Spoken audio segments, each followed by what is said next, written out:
Onda bitta mashina, Hi-Fi X mashinamiz, bitta ko'ramiz. Assalomu alaykum. Va alaykum assalom. Aka haqiqatdan o'zi bitta bo'lib turibdi, ana menga. Ma'lumot yurgani Hop, 3000 yurgan 2023-yil 26 da minilgan. minish boshlandi.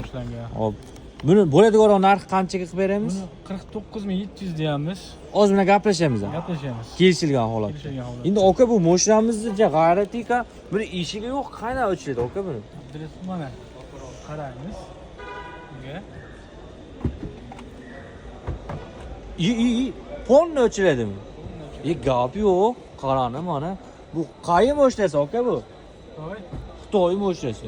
Tepalargacha. Endi men qarangda, har safar oladigan bo'lsa yo qayergadir boradigan bo'lsam, mashina qilib hamma tomonini ochaveramanmi? Yo'q, unaqa qilmaysiz. Ikkita emas. Yopilishini qarani buni. Yopilish jarayonlari. Mashina o'tda full ekan. Shu holatda o'zi yopadi. Bittasi Abdulaziz bor. Mana shu yerda knopka bor. Mana shu knopkani shuni bitta bossangiz o'chadi. Orqasini bitta bossangiz, orqasi ochadi. Orqasi ham ro'z-ro'z qo'shqam, orqachasi o'chirar ekan, ha? Ajoyib, orqa kengligini qarang. Ajoyib. Qiziqarli bo'lsa